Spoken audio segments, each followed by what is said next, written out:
comes to graduate, we often look forward into our future and what we're going to do later in life, but it is also important to reminisce upon the memories we've made here at the Dalton Local School District. Most of us have spent the past 13 years of our lives learning and growing together here at Dalton, and in order to pay homage to our many adventures we've had here, I've taken inspiration from Taylor Swift's The Eras Tour, and we're going to go back and visit some of our most memorable moments from all the eras of our education.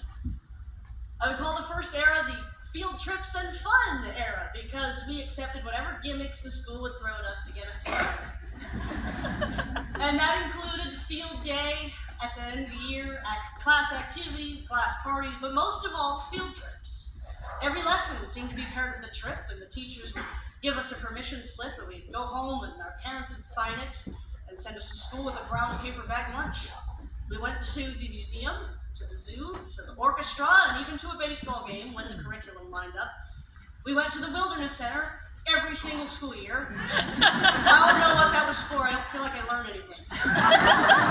When we went to the middle school, we got a little more aware of our self-image and who we were with, but the school had one more trip for us, which was Camp Wanakee. And for a lot of us, that was our first time away from parents for a while, and we got into a lot of trouble.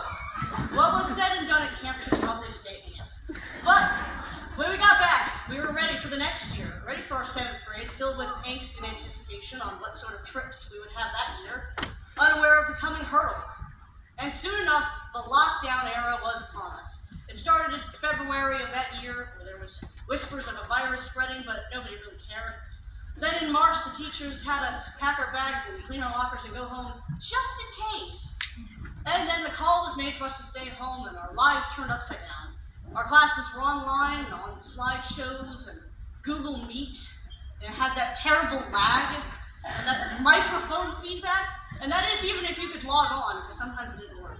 But by 8th grade, we came back, and we had to wear face masks and sit behind the desk shields, and we all just really wanted to go outside and have a mask break. Students with the symptoms of the virus were sent home, and anyone sitting like this close to them also had to go home. It seemed like it would never end until it did gradually fade away as we turned our concerns to the last stage of our public education lives.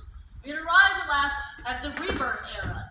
We emerged from our masks and from our houses, changed by the virus, but also by the sudden and magical coming of maturity that shows up somewhere between freshman and junior year. We were finally able to choose some of the classes to take and what groups we could join. For example, our sports teams got many hard-earned victories, including our football becoming 2023 state runners-up at the Hall of Fame Stadium. Our students with a taste for leadership got to serve the community, plan out our school events, and bring the Midsummer and the Roaring Twenties to life for our proms. Our visual and performing artists were able to carry on the great arts tradition of our school with masterpieces and concerts, and we even put a musical in another school's auditorium when ours had power outage. When we became upperclassmen, we were able to choose between college credit classes here at the school or go over to the Career Center for some workplace education. And we started taking jobs outside of school, and we've already begun to split our ways and head out into the world. As this commencement goes on, it can be easy to forget little old Dalton when everybody here is talking about the big promise of tomorrow. So remember today, remember our past eras as they built who we are and as they're going to contribute to our future. As Taylor Swift once sang, one day we will be remembered.